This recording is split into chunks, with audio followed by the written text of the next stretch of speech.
অলঙ্কারপুর ধর্মপ্রাণ যুব সমাজের উদ্যোগে ৬ষ্ঠতম বার্ষিক তাফসীরুল কোরআন ওয়াজ মাহফিলের মুহতারাম সভাপতি জনাব মোহাম্মদ ফিরোজ লস্কর বারাকাল্লাহু ফি হায়াতি, অধ্যকার মাহফিলের বিশেষ বক্তা বরেণ্য আলেমে দ্বীন সুমিষ্ট ভাষী আলোচক মুফতি মুস্তাফিজুর রহমান হামিদি সাহেব দামাত বরকাতুহুম আলিয়া। মাহফিল পরিচালনা রয়েছেন অলঙ্কারপুর কেন্দ্র জামে মসজিদের সুযোগ্য ইমাম মাওলানা মোহাম্মদ লিয়াকত আলী সাহেব দামাত বরকাতুহুম আলিয়া। উপস্থিত হযরতে উলামায়ে কেরাম, মঞ্চে ভূমিষ্ঠ সুধী মণ্ডলী, সামনে বসা মুরব্বিয়ানে কেরাম, যুবক ভাইরা, পর্দার অন্তরালে সম্মানিতা মুহতারিমা মা ও বোনেরা, মহান আল্লাহ রাব্বুল আলামিনের দরবারে লাখো কোটি শুকরিয়া আদায় করি, যিনি আমাদেরকে শাবানের শেষ প্রান্তে রমজানের পূর্বে বরকতময় একটি কোরআনের মাহফিলে জান্নাতের সামিয়ানার নিচে আসার বসার সুযোগ দান করলেন। শুকরিয়া আদায় করে বলুন আলহামদুলিল্লাহ।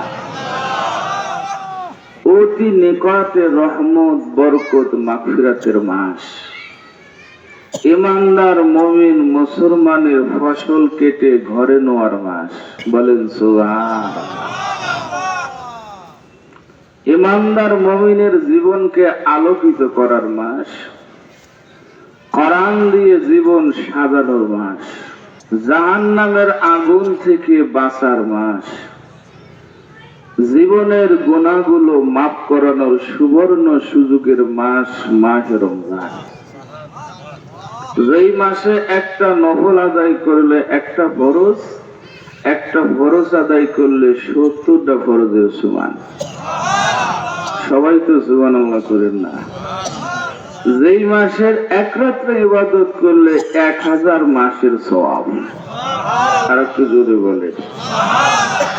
আপনারা কি জানেন কোন কারণে এক রাত্রে ইবাদত করলে ১০০০ মাসের নেকি আল্লাহ আমলনামায় দিবেন? কারণটা কি?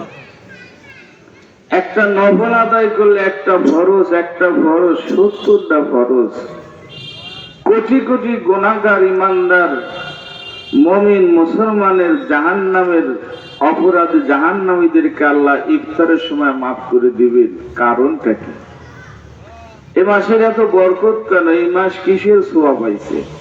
আমার ভাইয়েরা, রমজানের মর্যাদা কি জন্য জানেন? শাহরু রমাদান আল্লাযী উনজিলা ফীহিল কুরআন হুদাল লিন-নাসি ওয়া বায়্যিনাতুম মিনাল হুদা ওয়াল ফুরকান ইন্না আনসালনাহু ফী লাইলাতুল কদর লাইলাতুল কদর খায়রুম মিন আলফি শাহর। আমার ভাইরা, বড় যাত্রীরা সম্মান পায় বরের ওসিলায়। কি বলেন ঠিক কিনা? বড় যাত্রীরা খায় বরের ওসিলায়। বড় যাত্রীরা ভালো ভালো ভিআইপি জায়গায় বসার সুযোগ পায় বরের ওসিলায়।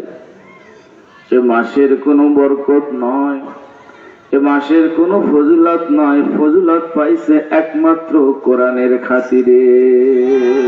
কিসের খাতিরে?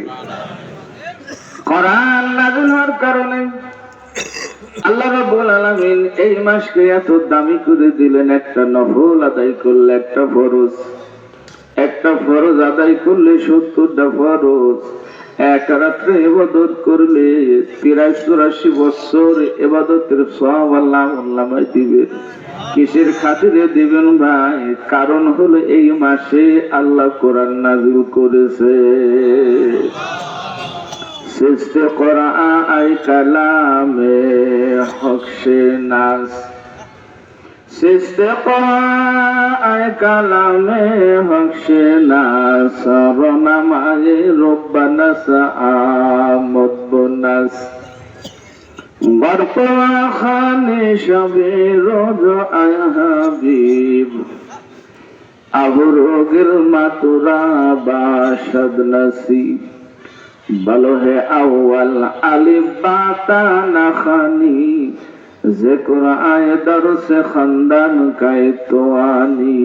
কোরআন এটা এমন বাণী, এটা এমন দামি, যে লোকটা কোরআনকে ভালোবাসবে, হৃদয়ে ধারণ করবে, ওই লোকটার জাহান্নামের আগুন ছুঁইতে পারবে না। যে লোকটা কোরআন পড়বে, আল্লাহর হাবিব বলেন ইকরাউল কোরআন ফাইন্নাহু ইয়াতি ইয়াউমাল কিয়ামাতি শাফিয়াল ইয়াসাবি। যে লোকটা কোরআন পড়বে, কোরআন সুপারিশ করে নীরবে নিরাপদে জান্নাতে পৌঁছায়া দিবে। সে কোরআন নাজিলের মাস অতি নিকটে, সেই মাসের পূর্বে আজকের এই অলঙ্কারপুর যুব সমাজের উদ্যোগের মাহফিলের গুরুত্ব কিন্তু অনেক বেশি, যেহেতু রমজান খুব কাছে। সম্মানিত আমার ভাইরা, তাহলে যেই কোরআনের সওয়াবে ওই মাসের ওই এত দামি, সেই কোরআনের মাহফিলটা আল্লাহর কাছে কত দামি, কি বলেন ঠিক কিনা? আপনাদের ইজ্জত সম্মান কোরআনের খাতিরে আল্লাহ বাড়ায় দিছেন। আল্লাহ হাবিব বলেন না, মান সালাকা তারিকান আলতামিসু ফীহি ইলমা সাহালাল্লাহু লাহু তারিকান ইলাল জান্নাহ। যেই লোকটা দিন শেখার জন্য, কোরআন শেখার জন্য, হাদিস শেখার জন্য বাড়ি থেকে পা ফেলায়, আল্লাহ রাব্বুল আলামিন তার জন্য জান্নাতের রাস্তাকে সহজ করে দেয়। আর কোরআনের তালিব ইলম যারা হয়ে যাবে, আপনারা কি কোরআনের ছাত্র হইতে কি রাজি আছেন? কি চাচা রাজি নাই? তাহলে কথা হয় না। কোরআনের ছাত্র হইতে কি রাজি আছেন? রাজি হইলে লাভ কি? ছাত্র হইলে উপকার কি? আপনার দাম কি? কারণ দামি জিনিসের সাথে যখন আপনার কথাবার্তা শুরু হয়ে যাবে, এই কোরআনের ছাত্র যারা হবে তারা ডাইরেক্ট আল্লাহর ছাত্র হয়ে যাবে। উস্তাদ যেরকম ছাত্রর সাথে কথা বলে, কোরআন যারা তেলাওয়াত করবে তারা সরাসরি আল্লাহর সাথে কথা বলবে। এটা সাধারণ না, এটা হলো কালামুল্লাহ। আমার রাহবারে কামেল মুর্শিদ মোকাম্মেল পাক ভারত উপমহাদেশের তাফসীর জগতের উজ্জ্বল নক্ষত্র মরহুম শাহ আব্দুল্লাহ আব্বাসী হুজুরকে চেনে না এমন কোন মানুষ বালেকান্দি পাংশা এই উপজেলায় নাই, ঠিক না? আব্বাসীকে ভালোবাসে বহু মানুষ এই মাহফিলে উপস্থিত হয়েছে। চেহারাগুলো আমি দেখতে পাইতেছি, তার আব্বাসীর খাতিরে এখানে আসছে। আমার রাহবারে কামেলের একটা অভ্যাস ছিল, স্বভাব ছিল, রমজানের আমল ছিল। রমজানের শেষ দশকে আব্বাসী হুজুর মসজিদে ইতিকাফ করতেন।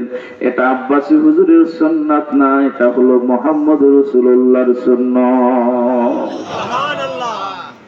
আমি একবার রমজানে 2008-এ হুজুরের সাথে দেখা করতে গেলাম। হুজুর দেখি মাদ্রাসা মসজিদে ইতিকাফে কোরআন শরীফ পড়তেছে। আমারে দেখে কোরআনের পৃষ্ঠাটা বন্ধ করলো। প্রথমে আমারে তাও মুফাজ্জল হোসেন আব্বাসী, তোমার স্ত্রীর সাথে সম্পর্ক কেমন? আমি কই হুজুর ভালো। তোমার স্ত্রীর সাথে সম্পর্ক ভালো? বলে হ্যাঁ। স্ত্রীর সাথে যদি এক সপ্তাহ কথা না বলো, স্ত্রী খুশি না বেজার? আমি বললাম হুজুর, স্ত্রীর সাথে এক মাস যদি এক সপ্তাহ কথা না বললে স্ত্রী বেজার হইয়া যাবে। এরপরে কয় শোনো, স্ত্রীর সাথে এক সপ্তাহ কথা না বললে স্ত্রী বেজার হইয়া যায়। বান্দা আল্লাহর সাথে কথা না বললে আল্লাহ বেজার হইয়া যায়। বান্দা যখন কোরআন পড়া শুরু করে, বান্দা তখন আল্লাহর সাথে কথা বলে। সেই কোরআনের মাহফিলের আপনারা শ্রোতা। যারা বসে আছেন এরা কোরআনের পাগল। এক লোক সারাদিনে 14 বার খাইছে, আর ইফতারের লাইনে যায় আগে বসে আছে। আসা নেই দেখুন, কি বসে সিগারেট খায়, পান খায়, পর্দা হলে চা খায়। আবার এলাকায় শুনছে মসজিদে ইফতারি আছে, অমুক ইফতারি দিবে, মাতুব্বার দিবে, মেম্বার দিবে, সভাপতি দিবে। ওই জায়গাও দেখা যায় আসর পরে গাছ একটা ভাঙিয়া মিশা করতে করতে যায়, বাপ দেখা যায় আমি রোজা আছি। এরকম আছে না আপনাদের গ্রামে? একেবারে ইফতারের লাইনে বসে আছে, মাথাটা নিচে করে, চোর চোর ভাব। কেউ যদি ভাই কিরে পর্দার আড়ালে না দেখলাম, তুই না ওই যে চা খাইতেছিলি, এজন্য মাথা নিচে করে আর খালি মাঝে মাঝে ঘুরি দেখে টাইম হয় নাকি, মুয়াজ্জিন আজান দেয় নাকি, ও আছে বিপদে। বেরোজাদার ইফতার মাহফিলে বসলে ওর কলিজার ভিতরে জাহান্নামের আগুনের ধাউ ধাউ করে জ্বলে। আর রোজাদার যদি ইফতার মাহফিলে বসে, ও জান্নাতের আবহাওয়া ওর কলিজার ভিতরে বারবার এসে ধাক্কা দেয় এবং সে জান্নাতে শান্তি অনুভব করে। আল্লাহর নবী কয় আমার কথা না, এই রমজান আসতেছে সামনে, ওয়াজটা শুনে যান। রোজাদার আর বেরোজাদার দুইজন দেখবেন, চেহারা দেখলে বোঝা যাবে একজন জান্নাতি হাসি আর আরেকজনের ভিতরে ডাকাত ডাকা চোর চোর ভাব, জোর করে খাবে রাইছে। লিসাইমে ফারহাতান ফারহাতুন ইনদা ফিতরিহি ওয়া ফারহাতুন ইনদা লিকাই রাব্বাহ। আল্লাহর হাবিব কয় রোজাদারের দুইটা আনন্দ। একটা রোজাদারের আনন্দ খুশির সময় হলো ইফতারির প্লেট যখন সামনে নিয়ে বসে, 10 মিনিট টাইম আছে, এক জায়গায় ছোলা, আর এক জায়গায় মুড়ি, আর এক জায়গায় আপেল, আর এক জায়গায় কমলা, আর এক জায়গায় পেঁয়াজি, আর এক জায়গায় চপ, আর এক জায়গায় একটা খেজুর। খালি প্লেটটা সুন্দর করে সাজায়, আর শরবত গ্লাসের ভিতর পানি দিয়ে এক গ্লাস দিয়ে আর এক গ্লাসের মধ্যে ঢালে। হৃদয়ের ভিতরে জান্নাতে শান্তি অনুভব হয়, কারণ হলো আল্লাহর রহমত তার প্রতি ঢেলে দেয়, গুনাহগুলো মাফ করে দেয়। আর আল্লাহ রব্বুল আলামিন ফেরেশতাদেরকে ডাক দেখে, ও ফেরেশতারা তাকায় দেখ আমার বান্দার সামনে খাবার। প্রচন্ড গরমের ভিতরে আমার বান্দার ক্ষুধার তাড়নায় পেটটা শুকায় গেছে, পানি পিপাসার জ্বালায় ঠোঁটটা শুকায় গেছে, পানি এক গ্লাস থেকে আর এক গ্লাসে বাজায়, তারপরও খায় না। সামনে 10 আইটেমের খাবার, আমার বান্দা বান্দি খায় না। ফেরেশতারা তাকায় দেখ আমার বান্দারা আমারে ভয় করে, আমারে মানে, আমারে ভক্তি করে, মহব্বত করে। তোরা সাক্ষী থাক আমার বান্দাদের জীবনের সবগুলো গুনাহ আমি আল্লাহ ইফতারের সময় মাফ করে দিলাম। وقال رسول الله صلى الله عليه وسلم من صام رمضان إيمانا واحتسابا غفر له ما تقدم من ذنبه।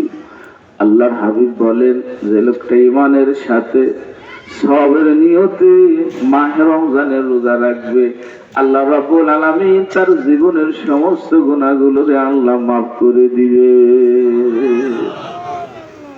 তাহলে রোজা না রেখে ইফতারি করবেন কে কে? হাত দেখি, একজনও নাই। মাশা, তাহলে রোজা রেখে ইফতারি করতে রাজি আছে, আছি তো? কারা কারা রোজা রাখবেন দেখি? সবাই রাখবেন? আল্লাহ কবুল করুক, বলে না আমি 5 দিন রাখে আবার ভাঙিয়ে ফেলেন না। দেওয়াইছে কি রোজাদার খবর কি? কয় হুজুর গ্যাস্ট্রিক। সত্যিকার রোজাদারের গ্যাস্ট্রিক বাড়ে না, গ্যাস্ট্রিক কমে। কারণ রমজানে যা খায় অন্য মাসে একদিন খালি 1 সপ্তাহ গ্যাসের ওষুধ খাইতে খাইতে জান শেষ, তারপরও পেটের অবস্থা ভালো হয় না, গুলমাল করার তালি খায়। আর রমজান মাসে সারাদিন রোজা রেখে সন্ধ্যাবেলায় বাঙালির জিভায় আপনি যত আইটেমের ইফতারি দেন না কারো, ছোলার মুড়ি না দিলে কয় সুবিধা হয় নাই। কি কোন ঠিক কিনা? ছোলা মুড়ি একটা বড়া দেওয়াই লাগবে। আপনি কমলা দিচ্ছেন, আপেল দিচ্ছেন, বেদানা দিচ্ছেন, পেয়ারা দিচ্ছেন, ভালো ভালো খাবার দিচ্ছেন, বিরিয়ানি দিচ্ছেন, কিন্তু আপনি চুলার মুড়ি দেন নাই, এটা সব দেন নাই, কয় না জুত হয় নাই। ঠিক আছে, ঠিক কিনা? কারণ এই বাজা পড়া সাথে আমরা এমন সম্পর্ক, ওইটা জিবায় না দিলে, না খাইলে মনে হয় ইফতারি করি নাই। কি বলেন, ঠিক কিনা? এত ভাজা পোড়া খাওয়ার পরেও রোজাদার আল্লাহ রহমতে গ্যাস্ট্রিক হয় না, গ্যাস প্রমো করে না, ভালোই থাকে। কি বলেন, ঠিক কিনা? আর বারের গ্যাস কার? ওই যে যার দোয়া মনা মন, মানে রোজা রাখবো কি রাখবো না, দোয়া মনা 2 সাইডে রাখার পরে আর কয় পারলাম না। আছে না এইরকম? বাংলাদেশের রোজাদারের চরিত্র কেমন? রোজার সংখ্যা বাড়ে আর রোজাদারের সংখ্যা, সবাই তো কর না, রোজার সংখ্যা বাড়ে, রোজাদারের সংখ্যা, ঠিক আছে, ঠিক কিনা? এক সপ্তাহ দেখবেন খুব রাখছে, এরপর আর নাই। মসজিদে এক সপ্তাহ ভিড়, জায়গা হয় না, পাহাড়ে মুসল্লির ঠেলা ঠেলি। 10 দিন পরে পিছনে দেখা যায় মুসল্লি আর নাই, ছিল 19 কাতার আর আছে মাত্র 3 কাতার। আপনাদের এলাকায় কেমন? হ্যাঁ, তাহলে রমজানের নামাজ কয়দিন পড়া লাগবে? 1 সপ্তাহ। 10 দিন পড়বেন, কেটা কেটা হাত দেখে যে হুজুর আমি 10 দিন পড়বো। ওই একজন উঠিবে যাইতেছিল, আবার থামে গেল। রমজানে তারাবে কি 1 দিন, 5 দিন, 1 সপ্তাহ না, 1 মাস। কি বলেন, ঠিক কিনা? আরে তারাবি পড়লে লাভ কি জানেন? আল্লাহর নবী কি কয় ভালো করে শোনেন। মান কামা রমাদান ঈমানান ওয়া ইহতিসাবান গফিরা লাহু মা তাকদ্দামা মিন যামবি। যে লোকটা মাহে রমজানের রাতে নামাজ আদায় করবে, কিয়ামুল লাইল করবে, তারাবির নামাজ পড়বে, আল্লাহ রাব্বুল আলামিন তার বিগত জীবনের সমস্ত গুনাহগুলো মাফ করে দিবে। তাহলে কয়দিন পড়বো আমরা? রাজি আছি তো? সবাই রাজি? হুজুর দেখে রাখেন মুসল্লি কয়টা থাকে। আমার মসজিদে 3 তলা মসজিদ, আর ভিড়, প্রথমে জায়গা হয় না, ঠেলা ঠেলি। আর রমজান যখন সপ্তাহখানেক রমজানের বয়স বাড়ে, আমাদের মুসল্লিদের সংখ্যা হলো কমে। সব জায়গায় একই অবস্থা। কি বলেন, ঠিক কিনা? আচ্ছা, 1 সপ্তাহ ডিউটি করার পরে, কাজ করার পরে ওই কাজের অভিজ্ঞতা হওয়ার দরকার। কি বলে, ঠিক কিনা? সেই কাজের মজা বুঝবি, স্বাদ বুঝবি, সেই কাজের প্রতি আন্তরিকতা, মহব্বত পয়দা হবে। আর কি হয়, ওই জায়গা থেকে পলায়, বোঝা গেল ওর ঈমান নাই। আমার ভাইয়েরা, রোজাদার রোজা রাখার পরে 1 শ্রেণীর রোজাদারের ব্যাটারি চার্জ হইতে থাকে। 10 দিন পার হয়ে যায়, মসজিদে আহা একটা চিৎকার দিয়ে কয়, আরে রমজান 3 ভাগের 1 ভাগ রহমতের অংশ চলে গেল। আবার মাগফিরাতের অংশ শুরু হয়। আবার মসজিদের মুসল্লিরা কয়, হুজুর মাগফিরাতের অংশ একটা মোনাজাত দিয়ে হুজুর ভালো লাগে। রমজানের 2য় অংশও চলে গেল। রোজাদার কান্দে, কারণ ব্যাটারি চার্জ হইছে। ব্যাটারি হলো ইমানের ব্যাটারি।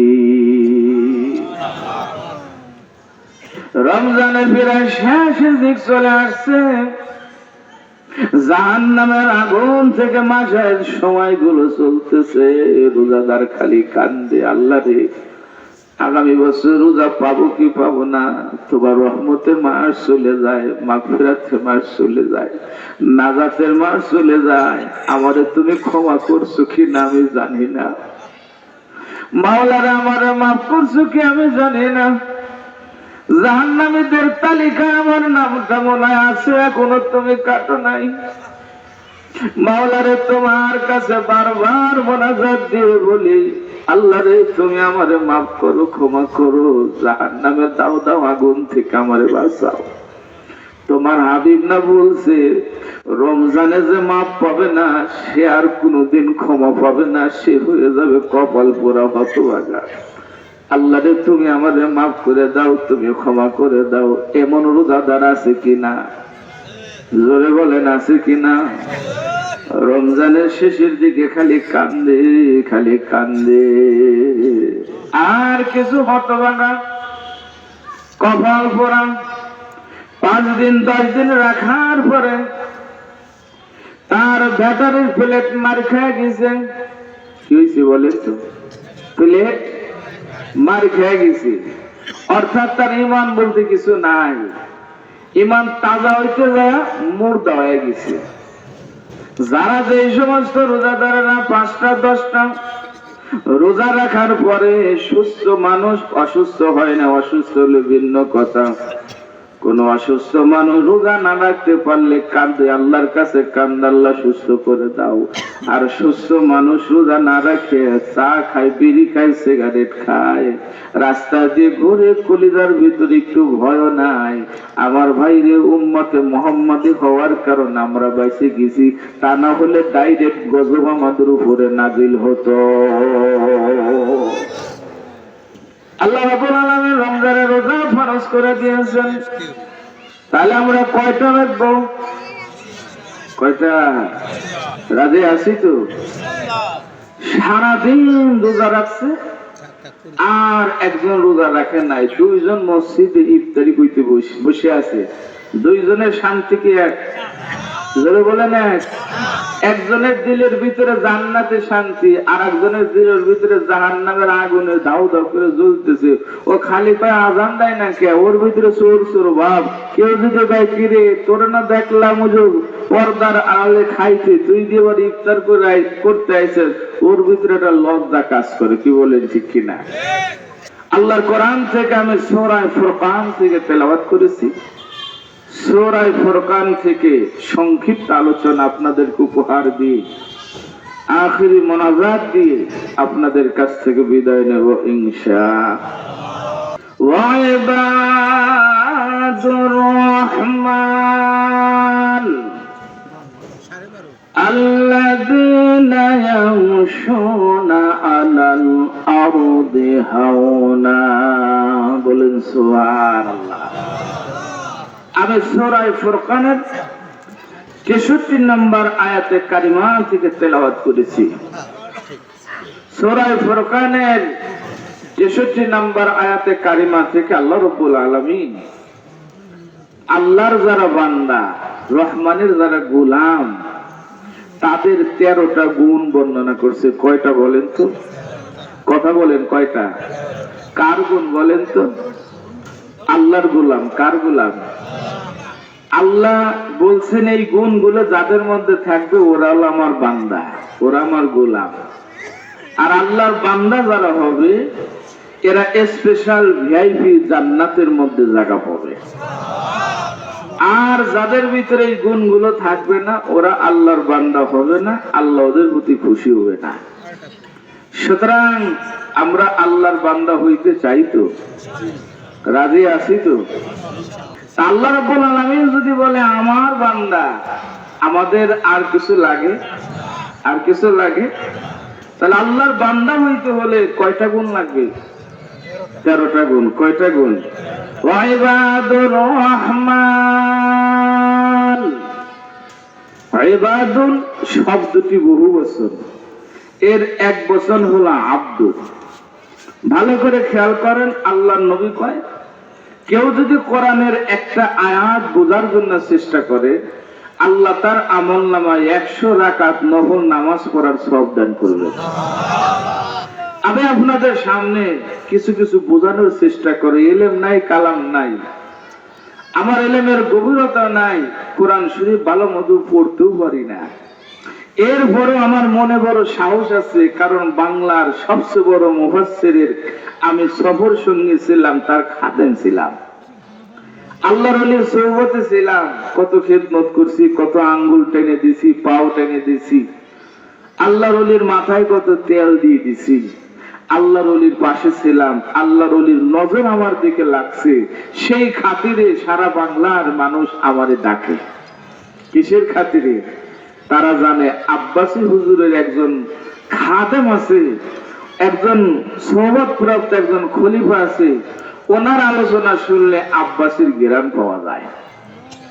আগার খাহে হামনে শেনে বা খুদা গনাশিলাদ্দর হুজুরে আউলিয়া صد هزارا شبلیو صد هزونائی خاک پائی ابو হুরায়রা কাই রসিদ। হযরত আবু হুরায়রা রাদিয়াল্লাহু তাআলা আনহু একদম গরিব মানুষ, ক্ষুধার তাড়নায় পেটে ব্যথায় রাস্তায় ঘোরাঘুরি দিয়ে কান্নাকাটি করতেন। কিন্তু এই আবু হুরায়রা যখন রাসূলের সংস্পর্শে গেছে, হযরত আবু হুরায়রার দাম এত বাড়ছে, আল্লাহ রাব্বুল আলামিনের কাছে এত মর্যাদা, পৃথিবীর সমস্ত আউলিয়া কেরামকে এক জায়গা করলে আবু হুরায়রার পায়ের ধুলার সমতুল্য হবে না। কারণ কি? আবু হুরায়রা পাইছেন হলো মুহাম্মদুর রাসূলুল্লাহর ছোঁয়া। বলেন সুবহানাল্লাহ। দামি জিনিসের ছোঁয়া পাইলে দামি হওয়া যায়।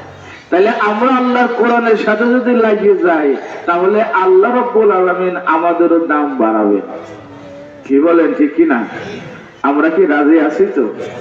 সম্মানিত আমার ভাইরা, বলতেছিলাম আল্লাহর কোরআন, ইলম নাই, কালাম নাই, এরপরও যেহেতু হুজুরের সোহবতে ছিলাম, ওই সাহসে চেয়ারে বসি আল্লাহর রহমতে দুই সাইডে কথা বলার জন্য আমি চেষ্টা করি। আল্লাহ যদি আমার তৌফিক দেয়, ধৈর্য ধারণ করে যদি আপনাদের বসায় রাখে, তাহলে 12টা পর্যন্ত আলোচনা চলবে ইনশাআল্লাহ। রাজি আছেন তো? না আগে শেষ করে দেব? ইবাদুর রহমান, ইবাদুন শব্দটি বহু বচন, এক বচন হলো আব্দুল। শব্দের অর্থ হলো দাস, গোলাম। দাস গোলাম এটা হলো আপনি একজনের কর্মচারী। মালিক যা বলবে আপনাকে তাই শুনতে হবে, এটা শুনতে আপনি বাধ্য। আপনি যার আন্ডারে থাকবেন, যার কর্মচারী হবে, আপনার ইচ্ছা হবে না, মালিক যা করবে কর্মচারী তাই করতে হবে। কি বলেন, ঠিক কিনা? গোলাম হলো ওই লোকটা, গোলামের ব্যক্তিগত কোনো ইচ্ছা না, আল্লাহ যা চায় গোলামও তাই চায়। বলেন সুবহানাল্লাহ। নিজের মন চাই জিন্দেগি গোলাম করে না। রহমানের যারা বান্দা হবে, তারা মন চাই জিন্দেগি করবে না। আল্লাহর দেখানো যে রাস্তা, যে পথ, আল্লাহ যেটা চায় বান্দা ওটা দিতেই রাজি, ওই লোকটা হলো আল্লাহর গোলাম। ওই লোকটার ভিতরে রহমানের বান্দার গুণ আছে। বলেন সুবহানাল্লাহ। আল্লাহ চায় আমার বান্দা 1 মাস রোজা রাখুক, এটা কার চাওয়া? কথা বলেন, কার চাওয়া? আল্লাহ চায় আমার বান্দারা পিতা মাতাকে সম্মান করুক, ভক্তি করুক, মহব্বত করুক, ভরণ পোষণ করুক, এটা কার চাওয়া? বলেন, কার চাওয়া? আল্লাহ চায় এতিম অসহায় মানুষদেরকে আশ্রয় দিবে, ভালোবাসবে, মহব্বত করবে, এটা কার চাওয়া? আল্লাহ চায় প্রতিবেশীরে কষ্ট দিও, এটা কার চাওয়া? তাহলে আল্লাহ যেটা চায় বান্দা যদি তাই করে, এই লোকটা হলো আল্লাহর গোলাম। আমরা হইতে পারবো ভাই? রাজি আছি তো? হাসান বসরি রহমাতুল্লাহ আলাইহি, সংক্ষেপে বলি, হাসান বসরি রহমাতুল্লাহ আলাইহি বাজার থেকে একটা গোলাম কিনে নিয়ে আইছে। গোলাম কিনে নিয়ে আসার পরে গোলামরে 3টে প্রশ্ন করছে। কয়টা প্রশ্ন? ঘুম আসে না তো? আমার দিকে খেয়াল, মনোযোগ আছে তো?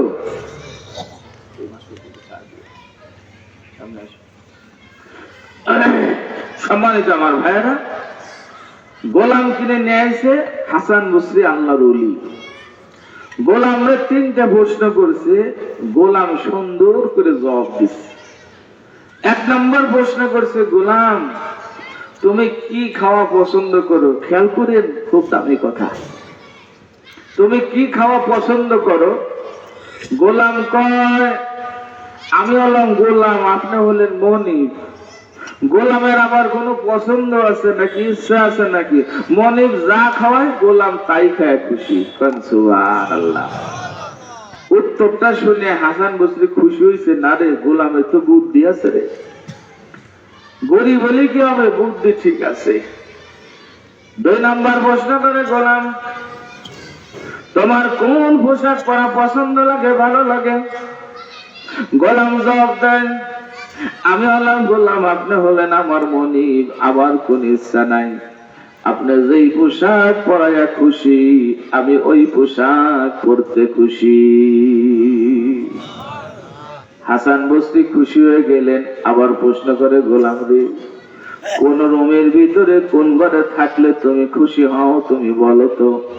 গোলাম কয়, আমি হলাম গোলাম, আপনি হলেন মনিব, আপনি আমার যেই রুমের ভিতরে রাখে খুশি, আমি ওই রুমের মধ্যে থাকি খুশি। এই কথা শোনার পরে হাসান বসরি বেহুশ হয়ে পড়ে গেলেন। গোলাম চিন্তা করে, ঘটনা কি হুজুরের কি হলো, আমার মনিবের কি হলো, আমার মনে অজ্ঞান হয়ে গেল কেন? কিছু সময় পরে যখন হুশ ফিরছে, হুশ ফেরার পরে হাসান বসরি ডাক দেখাইয়া, গোলাম ও আনতা হুররুন, ও গোলাম, তোরে আমি আজাদ করে দিলাম, স্বাধীন করে দিলাম, চলে যা। গোলাম যায় না। গোলাম বলে, ও হাসান বসরি, এত টাকা দিয়ে পয়সা দিয়ে আমারে আপনি আনলেন, আনার পরে কোনো কাজ করাইলেন না, আমার দ্বারা কোনো কর্ম না করাই আপনার টাকা নষ্ট করলেন, আবার স্বাধীন করে দিলেন, কারণটা কি? আপনার তো বিশাল ক্ষতি হয়ে গেল। হাসান বসরি কয়, গোলাম রে, আমার ক্ষতি হয় নাই, টাকা দিয়ে যা করাই করা যায় না, ওই জ্ঞান তোর কাছ দিয়ে আমি শিখে ফেলছি। গোলাম রে, এতদিন মাওলার গোলামি করছি, আসলে সত্যিকার গোলাম কিভাবে হওয়া লাগে আমি বুঝি নাই, তোর কাছ থেকে শিখছি। যে গোলামের কোন ইচ্ছা থাকে না, মনিবের যাই ইচ্ছা, গোলামের ওই ইচ্ছা, তোর কাছ থেকে এই জ্ঞানটা আমি পাইলাম। টাকা আমার যাক চলে যাক, লস হবো না, কিন্তু আমি আসল মনিবের সন্ধান পেয়ে গেছি রে গোলাম। ইবাদুর রহমান, রহমানের বান্দা এক নাম্বার গুণ, সংক্ষেপে বলি, এক নাম্বার গুণ হলো রহমানের বান্দার ব্যক্তিগত কোনো ইচ্ছা না। রহমানের বান্দার ইচ্ছা হবে আল্লাহ যা চায় গোলামও তাই চাবে। দুইজনের ইচ্ছা মিলে গেলে ওই লোকটা আল্লাহর গোলাম হবে। কি বলেন, ঠিক কিনা? আমরা রাজি আছি তো ভাই? 10 দিন রোজা রেখে আবার বলবো না তো গ্যাস্ট্রিক বেড়ে গেছে। আল্লাহ চাইয়া, আইয়ুহাল্লাযীনা আমানু কুতিবা আলাইকুমুস সিয়াম কামা কুতিবা আলাল্লাযীনা মিন ক্বাবলিকুম লাআল্লাকুম তাত্তাকুন। বান্দারে, আদর করে ডাক দাও, ও ইমানদারেরা, ও আমার গোলামেরা, ও মুমিনেরা, তোমাদের উপরে রমজানের রোজা ফরজ করে দিয়েছে, খালি তোমাদের উপরই না, তোমাদের পূর্ববর্তী যারা ছিল তাদের উপরেও আমি রোজাকে ফরজ করে দিয়েছিলাম। পূর্ববর্তী নবীদের উপর রোজা ফরজ ছিল বিভিন্ন কায়দায়, আর আমাদের এই উম্মতে মুহাম্মাদের উপরে আল্লাহ ধারাবাহিক 1 মাস রোজা রাখার ফরজ করে দিয়েছে। কি জন্য করে দিয়েছেন? বান্দার লাভ হওয়ার জন্য, আল্লাহর লাভের জন্য। রোজা রাখলে কার লাভ? বলেন, কার লাভ? আল্লাহর লাভ। বান্দা যদি আল্লাহরে না মানে, ইবাদত বন্দেগী না করে, আল্লাহর ক্ষতি হবে, খোদাইত্ব বুঝি থাকবে না। একে দেশের মেম্বার চেয়ারম্যান নাকি, ভোট দিলেন না আর হতে পারলো না? না, আল্লাহ ভোটে আল্লাহ হয় না। আপনি মানেন আর না মানেন, আল্লাহর কিছু আসে যায় না। কি বলেন, ঠিক কিনা? খোদা দারেন তেজারে হামদ মানেস মোহাম্মদ চশমে বররাহে সানানেস খোদা মদহে আফরি মুস্তফা বাস মোহাম্মদ হামিদ হামদে खुदास जहाँ तक है रबूबियत खुदा की वहाँ तक है नबूवत मुस्तफा की। बोलो सुभान। তাহলে আল্লাহর বান্দাদের, রহমানের বান্দাদের 1 নম্বর গুণ, তার ব্যক্তিগত কোনো ইচ্ছা না, আল্লাহর যা ইচ্ছা গোলামেরও হবে তাই। আমরা কার গোলাম? আর জোরে বলুন, আল্লাহর গোলাম হয়ে এই কপাল আল্লাহর কুদরতি পায়ে সিজদা দিয়ে যদি গোলামি অর্জন করতে পারি, জীবনটা ধন্য। মৃত্যু যখন হবে, আপনি হাসতে হাসতে কবরে চলে যাবেন। আল্লাহর যারা গোলাম হবে, তারা যখন মারা যাবে, দুনিয়ার মানুষ কাঁদবে, আর ওই লোকটা হাসতে হাসতে কবরের দিকে যাবে। কিভাবে? হযরত বেলাল হলেন সত্যিকার গোলাম। ইন্তেকালের সময় হয়ে গেছে। আশেপাশে যারা বসে আছে তারা বসে বসে কান্দে, বেলাল খালি হাসে।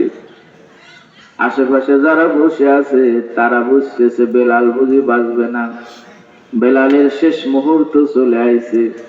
কিন্তু ভাই আমার, একজন জিজ্ঞাসা করে, ও বেলাল, তুমি মুমূর্ষু অবস্থায় আমাদের চোখে ধরা পড়ছে, তুমি মনে বাঁচবা না।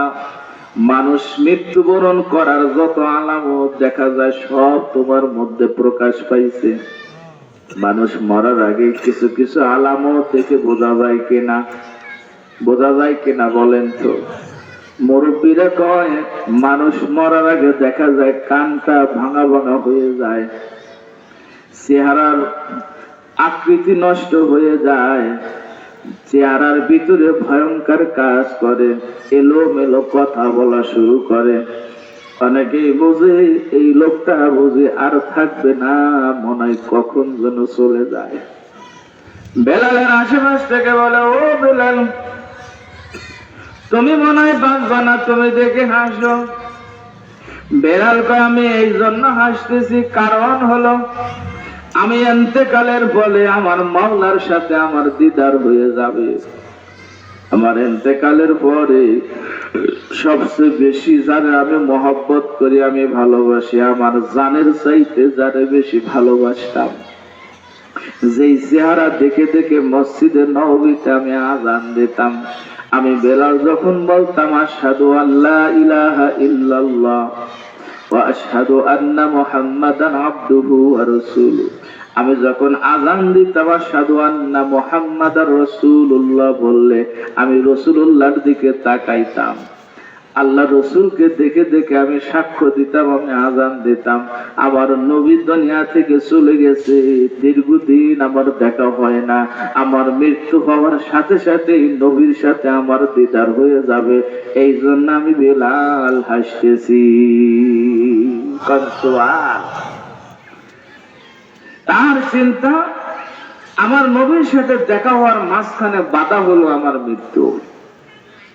ইমানদার লোক যখন মারা যাবে, রহমানের বান্দা যখন মারা যাবে, ভালো মানুষগুলো যখন মারা যাবে, মারা যাওয়ার সাথে ওই লোকটা হাসতে হাসতে কাপুন আর কাপুন গায়ে দিয়ে কবরের দিকে যাবে, আর দুনিয়ার মানুষগুলো কাঁদবে। এরা হলো সফল মানুষ, এরা হলো সত্যিকার ভালো মানুষ। একজন কবি কত সুন্দর করে কয়, আনতাল্লাযী ওয়ালাদাতকা উম্মুকা বাগিয়া ওয়ান নাসু হাওলাকা ইয়াদহাকুনা সুরুরা ফাজহাদ লিনাফসিকা আন তাকুনা ইযা বাকাউ ফি ইয়াউমিন দাহিকাম মাসরুরা। আমার ভাইরা, দুনিয়ার মধ্যে নবজাতক শিশুর যখন আগমন হয়, ঘরের ভিতরে নানি থাকে, দাদি থাকে, খালা থাকে, শাশি থাকে, মহিলারা আশেপাশ দিয়ে বসে থাকে। বাচ্চাটা যখন ডেলিভারি হয়ে যায়, বাচ্চাটা আসার সাথে সাথে বাচ্চাটা চিৎকার দেওয়া শুরু করে।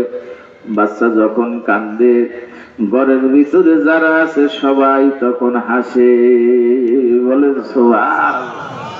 আর ঘরের ভিতর থেকে নানি দাদি বের হয়ে এসে নানাদের ডাক দিয়ে কয়, তাড়াতাড়ি এই দিকে আসো,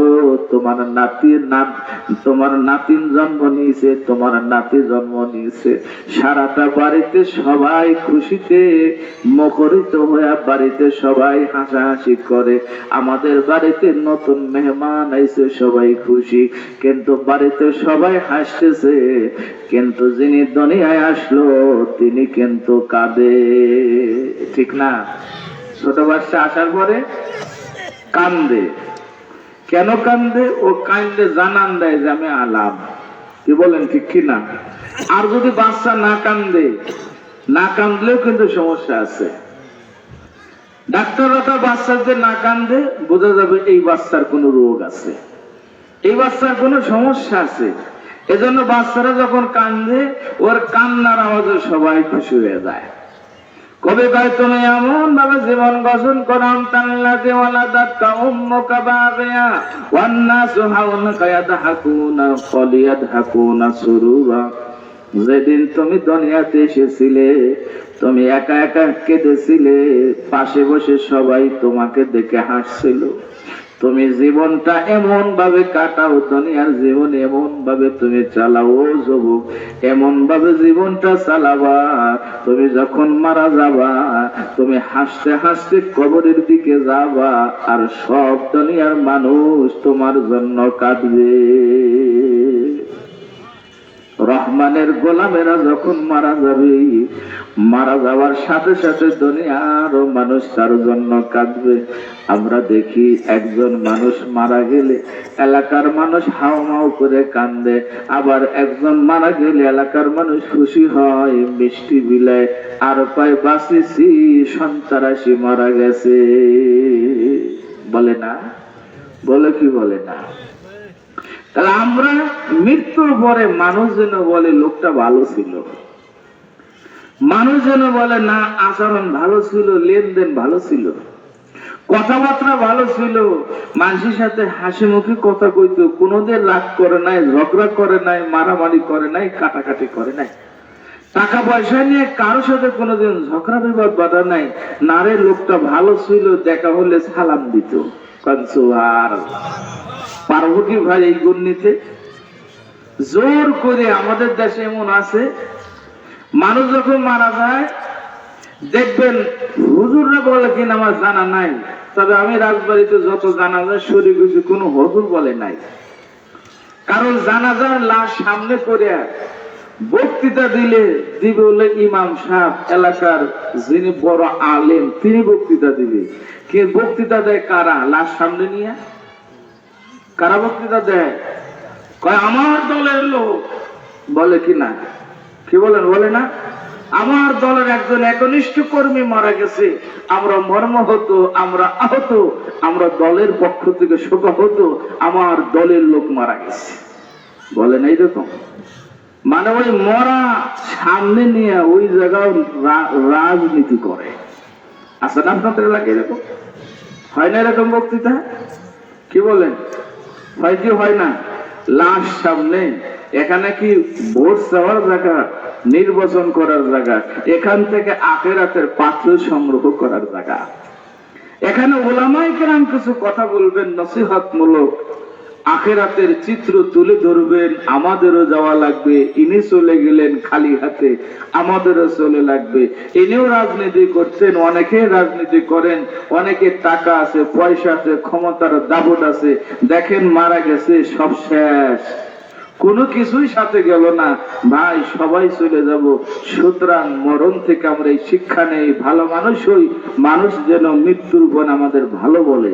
কিছু জানা যায় আপনাদের এলাকায় আছে কি জানি না, কিছু রাজনৈতিক নেতারা দাঁড়ায় কয়, বক্তৃতা দিয়ে এরপরে কয় লোকটা কেমন ছিল। এখন উনি যদি বাদ পর সিটার হয়, এখন কি ওই জানাজার কাতারে দাঁড়ায় বলা যাবে যে লোকটা খারাপ ছিল? কি কয়? তালে তালে কয় কি ভালো ছিল, ভালো ছিল, কিন্তু রাস্তা দিয়ে আর যায় কয় যে না রে ভালো ছিল না, লোকটা সুবিধা না। আল্লাহ এটা কবুল করবেন না, আল্লাহ কবুল করবেন হলো মৃত্যুর পরে মানুষ খবর পাওয়ার সাথে যে যেখানে আছে ওখান থেকেই সে আওয়াজ তুলবে আর বলবে লোকটা ভালো ছিল, ভালো ছিল। যদি এইরকম কথা বলে তাহলে আপনি রহমানের বান্দা হয়ে যাবেন, আল্লাহ আপনার জীবনের গুনাহ মাফ করে দিবেন। আর একটু জোরে খান। রাসূলুল্লাহর জামানায় একটা লোক মারা গেছে, লোকটা নিয়ে যাইতেছে, আর লোকজন আলোচনা করতেছে লোকটা ভালো ছিল। আল্লাহ রাসূল বললেন ওয়াজাবাত, মানুষ প্রশংসা করতেছে, লোকটা কি ছিল? কথা বলেন, কি ছিল? ভালো ছিল। ভালো কি বলবে? যদি তার লেনদেন ভালো হয়, দোকানদারের কাছ থেকে সদা এনে 5 বছর বলে খাইছে, টাকা দেয় না, এরকম লোক আছে না? সে বোকান আছে না? বহু আছে। এইরকম লোক না। মানুষের কাছে লেনদেন ভালো ছিল, কথাবার্তা ভালো ছিল, মিথ্যা কথা বলতো না, ধোঁকা দিত না, প্রতারণা করতো না, সত্য কথা বলতো, হক হালাল পথে চলতো, জমিরাল ঠেলতো না, প্রতিবেশীরাও জানে লোকটা ভালো। মৃত্যুর পরে বলছে ভালো। মদিনায় আলোচনা হচ্ছে, নবীজি কয় ওয়াজাবাত।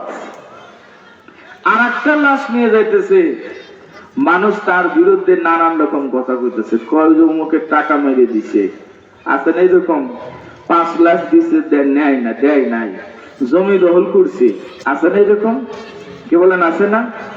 আরেকজনের জমি দখল করে যদি খান আর মাসে মাসে যদি মক্কা মদিনা যায় হজ করেন, আল্লাহ আপনারা মাফ করবে। আপনারা অনেকেই খুশি, আরে প্রধানমন্ত্রী 16 বছর পরে চলে গেছে, অনেকে খুশি। আপনারা খুশি, আমি খুশি না। কারণ এইভাবে একজন মানুষের পদস্খলন, এটা আমাদের দেশের জন্য ভালো না, ব্যক্তির জন্য ভালো না। কি বলেন ঠিক কিনা? আমরা চাই এমন রাজনীতি হোক, ক্ষমতার পালাবদল হলে ব্যক্তির সম্মান নষ্ট হবে না। কারণ ইসলাম এমন একটা ধর্ম, কারো সম্মান নিয়ে টানাটানি করা ইসলাম পছন্দ করে। জোরে বলেন করে? কারো সম্মান নিয়ে ছিনিমিনি খেলা ইসলাম পছন্দ করে না। ইসলাম হলো এমন যে লোকটা দীর্ঘদিন রাষ্ট্র চালাইছে, ভালো হোক মন্দ হোক, তার কিছু অভিজ্ঞতা আছে। কি বলেন ঠিক কিনা? এমন হওয়ার দরকার যে ক্ষমতার পালাবদল হইলে তিনি সম্মানের জায়গায় থাকবে, যারা নতুন ভাবে আসবে তারা দেশ চালাবে, সে বামে থেকে অন্য জায়গা থেকে দেশের সহযোগিতা করবে। এরকম রাজনীতি যেদিন বাংলাদেশে ফিরে আসবে, তখন এই বাংলাদেশ সোনার দেশ হবে। কি বলেন ঠিক কিনা? তা না হলে 52 বছর যেরকম চলছে, এর চাইতে আরো খারাপ হবে। আপনারা কি বলেন? বিদেশি রাষ্ট্র, ইহুদি নাসারা খ্রিস্টানেরা রাষ্ট্র চালায়, তাদের ক্ষমতা বদল হলে তো পলা ছাড়া লাগে না। আমার একজন কয়, হুজুর 16 বছর পলাইছিলাম, এখন বাইরেইছি, ওদের আর ঘরে শুইতে দেব না। এদিকে ভালো রাজনীতি? গতকাল আমারে বলছে কুষ্টিয়ায় আমাদের মাহফিলের এক সদস্য, ওই বাড়ি খাওয়াইল, কয় হুজুর আমি নিরপরাধ মানুষ, আমি রাজবাড়ি যে 8 বছর পলাইছিলাম, 16 বছর ঘরে শুইতে দেয় নাই, ওদেরও শুইতে দেব না, ওদেরও দাবড়াবো। তাহলে কি পাইলাম আমরা? একদল পলাবে আর একদল দাবড়াবে, একদল জেলে যাবে আর একদল রাষ্ট্র চালাবে। এটাই কি রাজনীতি? এটাই কি মানবতা? এটাই কি মুসলমানদের দেশের অবস্থা হওয়া উচিত? না, এটা না। ইহুদিরাও ক্ষমতা বদল হইলে আর একজনকে তো পলাইতে হয় না। আমেরিকায় কি হলো, নির্বাচন হলো, জো বাইডেন ক্ষমতা আসতে পারলো না, অন্য আর একজন আসছেন। জো বাইডেন কি দেশে পলায়া ভারত দেশে পলাইছে? কি বলেন? পলাইছি? পলান তো লাগে না। কিন্তু আমরা কি পচা রাজনীতি করি? আমাদের নামে মাত্র আমরা মুসলমান, কোরআনের আদর্শ না থাকার কারণে আমরা কি করি? এমন হক মানুষের নষ্ট করি, এমন জুলুম করি, নির্যাতন করি, আর ক্ষমতায় থাকা অবস্থায় চিন্তা করি ক্ষমতা যদি চলে যায় পালানের রাস্তা আগে ক্লিয়ার রাখা লাগবে। এই পচা রাজনীতি বাদ দাও। কি বলেন ঠিক কিনা? আমরা চাই এমন রাজনীতি হোক, যেই রাজনীতি ক্ষমতার পালা বদল হলে ব্যক্তির সম্মানে নষ্ট হবে না। আপনারা কি বলেন? আপনারা কি বলেন? এটা চান? এরকমই আমরা চাই। আল্লাহর কাছে রমজানে এই দোয়া করবেন যে মানুষের সম্মান নিয়ে যেন এ দেশে আর সিনেমিনি খেলা না হয়। সম্মানিত আমার ভাইরা, খেয়াল করেন, তাহলে রহমানের বান্দার ব্যক্তিগত কোন ইচ্ছা থাকবে না, ইচ্ছা হবে কার? আল্লাহর। এবার আসেন 13টি গুণের মধ্যে 2 নাম্বার গুণ, আল্লাযীনা ইয়ামশুনা আলাল আরদি হাওনা। রহমানের বান্দাদের 2 নাম্বার গুণ হবে, তারা হবে বিনয়ী, তারা হবে নম্র, ভদ্র, অহংকার মুক্ত, ধৈর্যশীল। বলেন সুবহানাল্লাহ। কি হবে বলেন তো?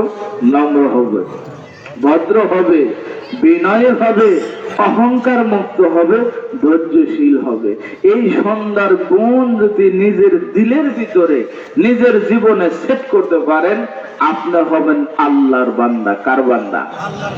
আল্লাহর যে বান্দা হবে তার কোনো ভয় নাই, চিন্তা নাই, দুনিয়ায় ভয় নাই, আখিরাতে নাই চিন্তা, জান্নাতে থাকবে নিরাপদে। বলুন সুবহানাল্লাহ। আল্লাযীনা ইয়ামশুনা আলাল আরদি হাওনা, রহমানের যিনি বান্দা হবেন তিনি বিনয়ী হবে, নম্র হবে, ভদ্র হবে, অহংকার মুক্ত হবে। এই আব্বাস হুজুর শেষ রাত্রে কানকার বলতো, বুজুর্গো কে নেহি হামকো জরুরত, গোলাম আপনা বানা হামকো খুদায়া, বুজুর্গি নফস কি খাহিশ হায় আফসোস, तकब्बुर से बसा हमको खुदाया, शराबे मोहब्बत पिला दे खुदाया, मोहब्बत के आतिश जला दे खुदाया। আল্লাহ রে, আমার দিলের ভিতরে তুমি অহংকার দিও না। লক্ষ লক্ষ মানুষ আমার চেহারার দিকে তাকায় থাকে চাতক পাখির মতো। আল্লাহ রে, তুমি অহংকার মুক্ত জীবন দাও। আমার কোনো বুজুর্গি নাই, আমি বুজুর্গি কোনো ভাব দেখাইতে চাই না। আল্লাহ রে, তুমি আমাকে তোমার গোলামদের ভিতরে নামটা লিখে নাও। বলেন সুবহান। আর একটু জোরে বলেন। মনোযোগ আছে তো? কষ্ট হচ্ছে? বিরক্তি হচ্ছে? আর বেশি না, আর মাত্র 20 মিনিট কথা বলবো ইনশাআল্লাহ। পারবেন সময় দিতে? রাজি আছেন তো? ঘুমাইছেন কয়জন দেখি? মাশাআল্লাহ, আপনারা সতর্ক আছেন, খুব মনোযোগ দিয়ে ওয়াজ শুনতেছেন। তার প্রমাণ হলো প্রায় জায়গায় যদি কয়জন ঘুমাইছেন হাত উঁচা করে 10-12 জন, একজনও করে নাই, বোঝা গেল মনোযোগ ঠিক আছে। খেয়াল করেন, তাহলে রহমানের যিনি বান্দা তিনি বিনয় হবে, নম্র হবে, ভদ্র হবে, ধৈর্যশীল হবে, অহংকার মুক্ত হবে। আমাদের ইমামের নাম কি বলেন তো?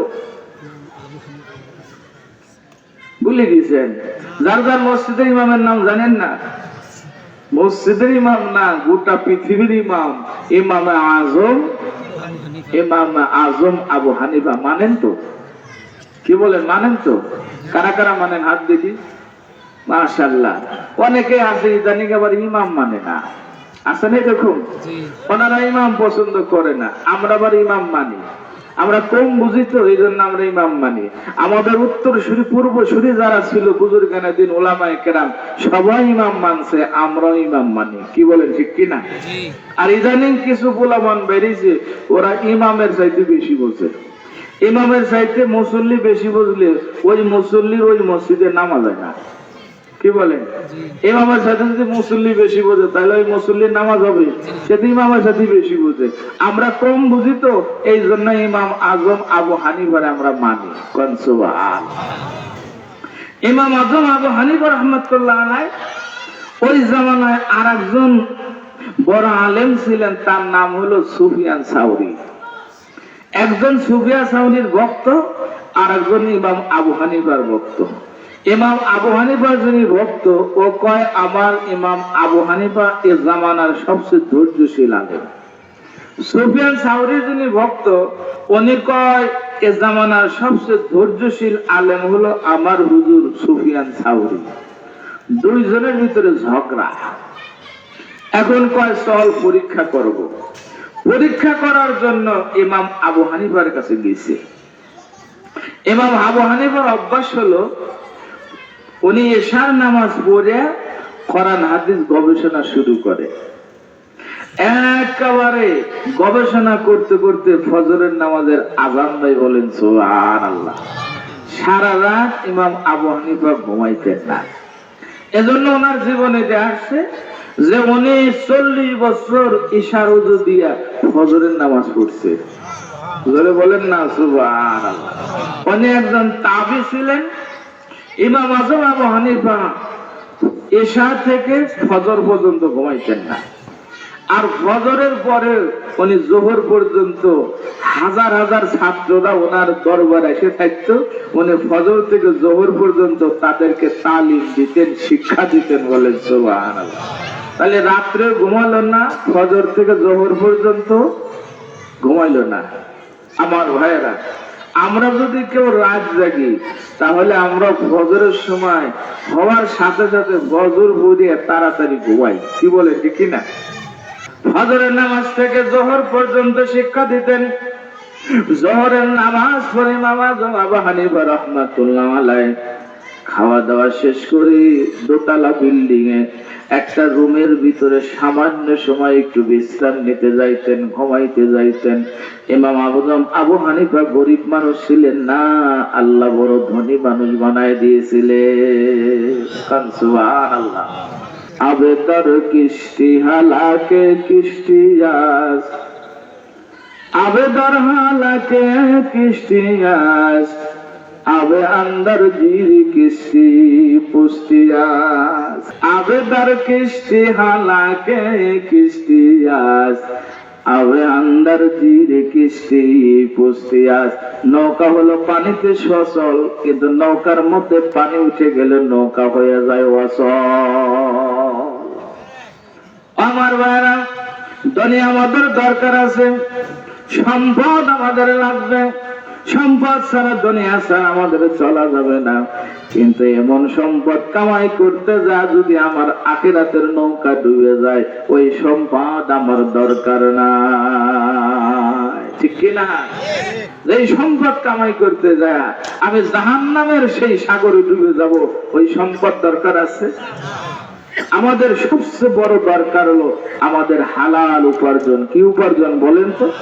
হালাল যদি কামাই করে খান, অল্প খান, আলু ভর্তার ডাল দিয়ে খান, ওটাই আপনার শান্তি। আর বেশি বেশি খাইলে ওটাই কি শান্তি? ওটা কোনো শান্তি না। আমার ভাইরা, হযরত ওমর রাদিয়াল্লাহু তাআলা, আবু বকর রাদিয়াল্লাহু তাআলা আনহু রাষ্ট্রীয় ক্ষমতায়, রাসূলুল্লাহর ইন্তেকাল মুবারক হয়ে গেছে। হযরত আবু বকর রাদিয়াল্লাহু তাআলা আনহু রাষ্ট্রীয় প্রধান, দেশের প্রেসিডেন্ট। এখন সকাল বেলায় যাইতেছে হযরত আবু বকর বাজারে কাজ করার জন্য। হযরত ওমর থামাইছে, কোন জায়গা যান? আমার সংসার চালার লাগবে না, আমি কাজ করার জন্য যাইতেছি। কোন সুবহানাল্লাহ। কি করার জন্য? উপার্জন করার জন্য যাচ্ছি। হযরত ওমর তো ব্রেনি মানুষ, চিন্তা করলেন দেশের যিনি রাষ্ট্রীয় প্রধান, ইনি যদি মাঠে কাজ করতে যায়, বাজারে কাজ করে, তাহলে মানুষ তো ওনারে মানবে না।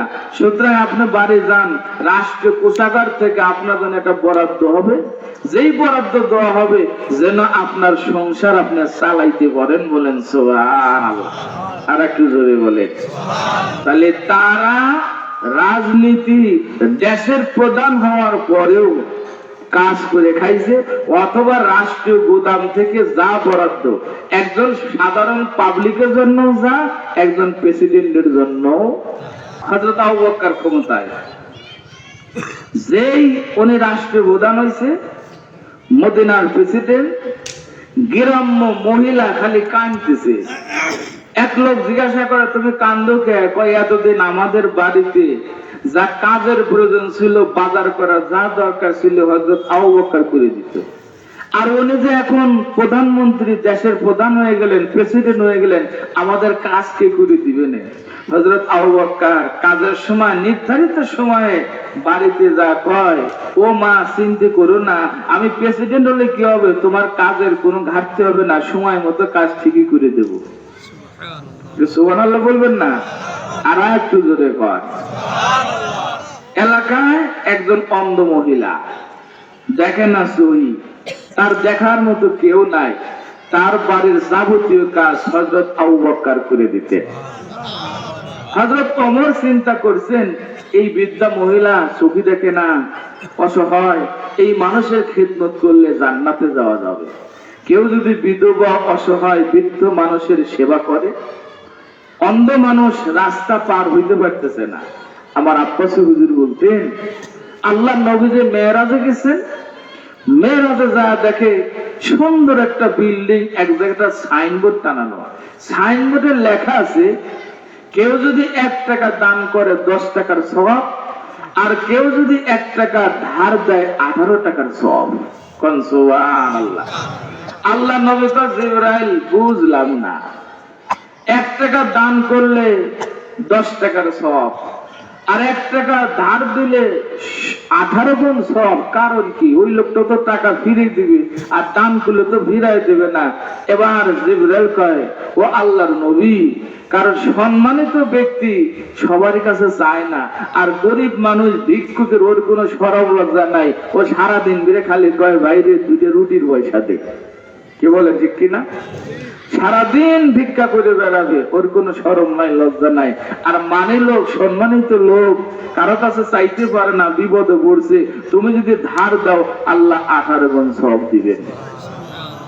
কয় আর একটু আগায় গেলাম, দেখি যে জান্নাতের মধ্যে আর একটা সাইনবোর্ড লেখা আছে, কোন ব্যক্তি যদি কোনো অন্ধ মানুষের রাস্তা পার করে দেয়, আল্লাহ রাব্বুল আলামিন ওই ব্যক্তিকে জান্নাতের এই বিল্ডিংটা দান করবে। মেরাজ থেকে ঘুরে আসে আল্লাহর নবী সাহাবীদেরকে, ও সাহাবায়ে কেরাম, 1 টাকা দান করলে 10 টাকার সওয়াব, 1 টাকা ধার দিলে 18 গুণ সওয়াব। আর যদি কোনো অন্ধ মানুষের রাস্তা পারাপার করে দাও, বিপদ থেকে উদ্ধার করে দাও, আমি জান্নাতের ভিতরে সাইনবোর্ড দেখে আসি, আল্লাহ তাদেরকে ওই সাইনবোর্ডের ওই জান্নাতের ভিতরে জায়গা করে দিবে। ওমর চিন্তা করে, অন্ধ মহিলা, ওনারে খেদমত করব। ওনার বাড়ি কাজ করতে গেছে, দেখে যে বাড়ি ঘর ঝাড়ি দিয়া সবকিছু রেডি করে, খাবার দাবার রেডি করে, পানি টানি একেবারে প্রস্তুত করে কে যেন চলে গেছে। হযরত ওমর চিন্তা করে, পরের দিন আগে আসবো, আমি কাজটা করব। পরের দিন আইসে, দেখে যে কাজ কমপ্লিট করে একজন চলে গেছে। ওমর চিন্তা করে, এই সবটা কিডা নেয়, আমি তো পারতেছি না। পরের দিন হযরত ওমর চিন্তা করছে, আর একটু আগে যাব। ওই দিন যায় দেখা যাবো, যাওয়ার আগে কাজ করে একজন চলে গেছে। সুবহানাল্লাহ। পরের দিন ওমর চিন্তা করলে, আগে এসে ফাঁকে দাঁড়ায় থাকবো, দেখবো যে রাস্তা দিয়ে এইবারে কিডা ঢোকে। হযরত ওমর দাঁড়ায় আছেন, দেখে যে আর কেউ না, খলিফাতুল মুসলিমিন আমিরুল মুমিনিন হযরত আবু বকর রাদিয়াল্লাহু তাআলা আনহু এই বাড়িতে গেলেন। বাড়িতে যেয়ে ঘরবাড়ি পরিষ্কার করে, খাবার দাবার রেডি করে এবং তার পানি টানি সবকিছু প্রস্তুত করে আবু বকর চলে যায়। হযরত ওমর রাস্তার মাঝখানে দাঁড়ায় সালাম দিয়ে কয়, ভাইজান, সব কাজ যদি করে আপনি জান্নাতে চলে যান, আমাদেরকে একটু ভালো কাজ করার সুযোগ দিবেন না? ও আমার ভাইরা, বলতেছিলাম হযরতে ইমাম আযম আবু হানিফা, মনে আছে তো? বিরক্ত হচ্ছেন না তো আমার ভাইরা, আমার বাবাজিরা? হযরতে ইমাম আযম আবু হানিফারে এখন একজন কয় ধৈর্যশীল হলো সুফিয়ান সাওরি, আর একজন কয় ইমাম আযম আবু হানিফা। পরীক্ষা করার জন্য গেছে। আবু হানিফা সারা রাত ঘুমায় না, ফজর থেকে জোহর পর্যন্ত শিক্ষা দেয়, তালিম দেয়। জোহরের পরে ঘুমাইতে যায়। ওই লোক দোতলায়, নিচতলা দিয়ে সিঁড়ি পাড়ি দিয়ে দোতলায় উঠছে। কেবল হুজুর একটু ঘুমাইছে, দরজা জয়াকা, হুজুর ওঠেন ওঠেন। হযরতে ইমাম আযম আবু হানিফার ঘুম ভাঙছে। একটু রাগ করলো না, দরজা খুলে কয়, কি বাবা? কয়, হুজুর একটা মাসলা জিজ্ঞাসা করবো। কি মাসলা? কয়, হুজুর, আমি সিঁড়ি দিয়ে ওঠার সময় আমি মাসলা ভুলে গেছি। দেখেন, ঘুম থেকে জাগায়া আবার কয় যে মাসলা ভুলে গেছি। রাগ করার কথা না? কি বলে, রাগ করার কথা না? আমার মতো হুজুর হইলে বেটা সারা রাত ঘুমাই নাই, ফজর থেকে জোহর পর্যন্ত ঘুমাই নাই, মাসলা জিজ্ঞাসা করে আসছে, ভুলে গেছে। ওরা এক থাপড় দিতাম, গড়াই নদীর উপরে যা পড়তো। কি বলে ঠিক কিনা? কিন্তু ইমাম আযম আবু হানিফা একটু রাগ করে না, কয়, যাও বাবা, পরে এসো। একেবারে সিঁড়ি দিয়ে নামে 10 মিনিট পরে আবার গেছে। কেবল ঘুম ঘুম ভাব আছে। কয়, হুজুর ওঠেন ওঠেন। হুজুর উঠছে। কয়, হুজুর মাসলা জিজ্ঞাসা করবো। কি মাসলা? কয়, হুজুর, সিঁড়ি দিয়ে ওঠার সময় আমি ভুলে গেছি। দেখছেন আবার কি কয়? কয়, ঠিক আছে, যাও, পরে আস। একটু রাগ করে নাই। আবার 5 মিনিট পরে আবার গেছে। হুজুর কেবল কাজ হয়েছে। আবার কয়, হুজুর ওঠেন ওঠেন ওঠেন। উঠছে। জিজ্ঞাসা করে, কি মাসলা? কয়, হুজুর, আপনার সিঁড়ি দিয়ে উঠে আপনার সামনে এসে হুজুর ভুলে গেছি। কয়, যাও, পরে এসো। 3 বার ঘুম ভাঙাইলো, একবারও রাগে নাই। ধৈর্য কারে বলে? ওয়াইবাদুর রহমান আল্লাযীনা ইয়ামশুনা আলাল আরদি হাওনা। রহমানের যারা বান্দা হবে তারা ধৈর্যশীল হবে, বিনয়ী হবে, নম্র হবে, তারা ভদ্র হবে, অহংকার মুক্ত হবে। বলেন সুবহানাল্লাহ। আর একটু জোরে বলুন না। চতুর্থবার কয়, হুজুর ওঠেন। উঠছে। ওঠার পরে এবার মাসলা জিজ্ঞাসা করে, হুজুর পায়খানা মিষ্টি না তিতা? কয়বার ঘুম ভাঙাইছি? ঘুমাইছেন নাকি আপনারা? কথা তো খান না। 4 বার ঘুম ভাঙাইয়া যদি এইরকম মাসলা জিজ্ঞাসা করে, হুজুর পায়খানা মিষ্টি না তিতা, রাগ করার কথা না, ও তো লাঠি দিয়ে খাতে ফেলা দেওয়ার কথা। কিন্তু ইমাম আযম আবু হানিফা জবাব দেয়, কারণ সব মাসলা কোরআন কিতাবে নাই, কারণ আল্লাহ তাদেরকে জ্ঞান দিয়েছিলেন, প্রজ্ঞা দিয়েছিলেন। হযরত ইমাম আযম কয়, শোনো, পায়খানা যদি ভিজে থাকে আর যদি মাছি বসে তাহলে হলো মিষ্টি, আর শুকায় গেলে হলো তিতা। জবাব পাইছো? এবার জবাব শুনিয়া এবার ওই লোকটা কয়, যুবক কয়, আমি জিতে গেছি, আমার বন্ধু হারিয়ে গেছে। সুবহানাল্লাহ। কি কয়? আমি জিতে গেছি, আমার বন্ধু হারিয়ে গেছে। ইমাম আবু হানিফা কয়, ঘটনা কি? তুমি জিতে গেছো, বন্ধু হারিয়ে গেছো? মানে হুজুর, আমার বন্ধু কয় সুফিয়ান সাবরি ধৈর্যশীল, আর আমি হলো আপনার ভক্ত, তো আমি কইছি ইমাম আবু হানিফা ধৈর্যশীল, এজন্য আমি জিতে গেছি, বন্ধু হারিয়ে গেছে। সুবহানাল্লাহ। আর একটু জোরে কর, ধৈর্যশীলদের ভালোবাসে কি? আরো জোরে কন। কিয়ামত পর্যন্ত দুনিয়া যতদিন থাকবে ততদিন ইমাম আযম আবু হানিফার পৃথিবীর মুসলমানেরা যে প্রান্তেই থাক না কেন তার কথা মনে করবে। কি বলে, ঠিক কিনা? আজ থেকে 1000 বছর আগে চলে গেছেন, এরপর আমাদের কাছে মনে হয় বেশি দূর না, মনে হয় কাছাকাছি আছে। কি বলেন, ঠিক কিনা?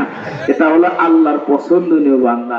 আল্লাহর যারা গোলাম হবে তারা পৃথিবীতে স্মরণীয় হয়ে থাকবে। কি বলেন, ঠিক কিনা? তাহলে রহমানের বান্দাদের গুণ কয়টা? 13টা। কয় নাম্বার গেছে? কেবল 2। কি বলেন, ঠিক কিনা? ফজর পর্যন্ত থাকলে 13 পর্যন্ত যাবে ইনশাআল্লাহ।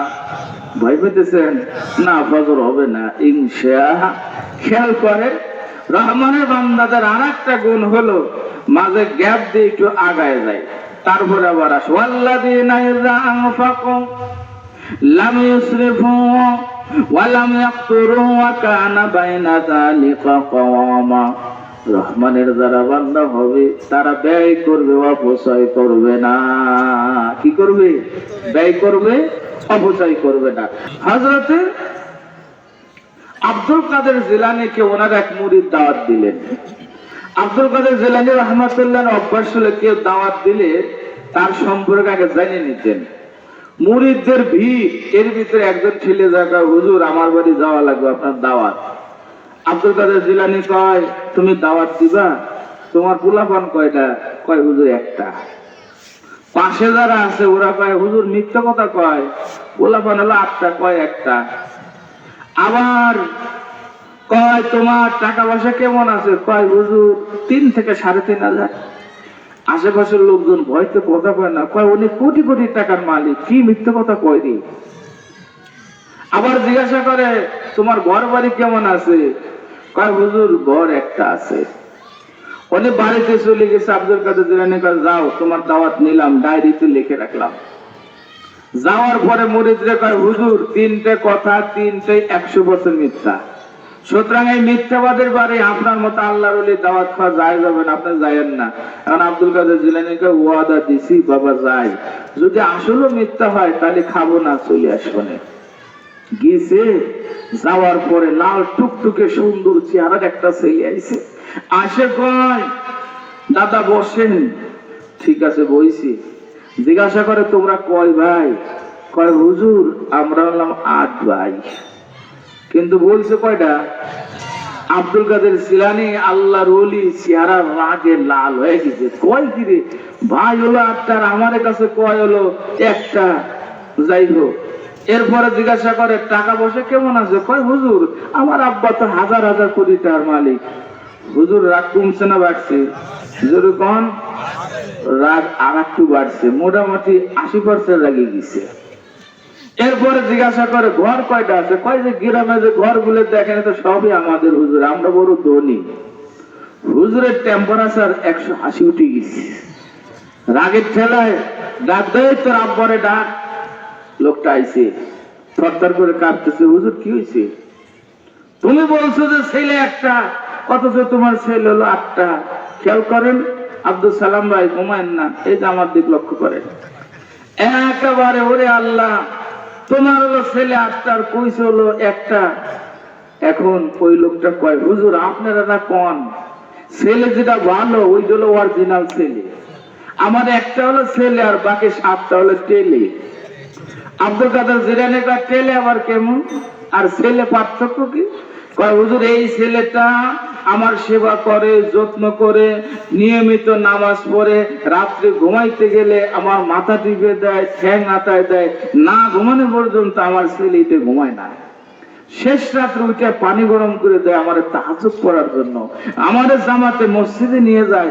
এই ছেলেটার এলাকার মানুষ খুব প্রশংসা করে, আমার এই ছেলেটা আসলে ছেলে।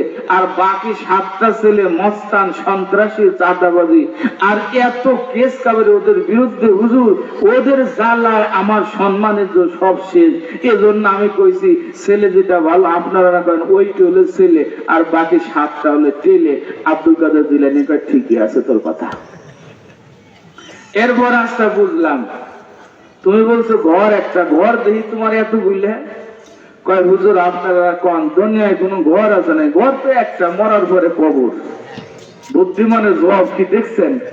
কয়, হুজুর আপনারা না ওয়াজ করেন যে দুনিয়ায় কোনো বাড়ি না, এবারে বাড়ি নেই, আসল বাড়ি কবর। এই জন্য হুজুর আমি কইছি আমার ঘর একটা, ওই হলো আমার কবর। আব্দুল কাদের জিলানী কয়, উত্তর ঠিক আছে, আমি আরো রাখছিলাম বাবা, তুই ঠিকই বলছিস। আচ্ছা দুইটা ঠিক আছে, তুমি বলছো যে 3000 কি 3500 টাকা তোমার টাকা নাকি হাজার হাজার কোটি টাকার মালিক। কয়, হুজুর আপনারা না কোন আল্লাহ রাস্তায় যেটা দান করে ওইটা হলো আমার, আর বাকি সব তো আমার না, সব ভাগ হয়ে থাকবে, খালি হাতে চলে যাব, খালি হাতে কবরে চলে যাব। আর ওই যে 3000 3500 যেটা দান করছি না ওইটা আমার সাথে নাকি কবরে যাবে। এই ওয়াজটা আপনিই করছেন। আব্দুল কাদের জিলানী কয়, ঠিকই তো আছে রে। সুবহানাল্লাহ। তাহলে যে আমরা খালি বলি আমার আমার আমার আমার বলি না, বাড়ি আমার, গাড়ি আমার, টাকা আমার, জমিন আমার, ব্যাংক ব্যালেন্স আমার, খালি আমার আমার আমার। নবী কয়, তোমার হলো 3টা জিনিস। কয়টা জিনিস? তুমি যা খাবা ওইটা তোমার, আর যেই পোশাক পরবা ওইটা তোমার, দুনিয়ায় থাকা অবস্থায় যেটা দান করবা ওইটা হলো তোমার। বলেন সুবহানাল্লাহ।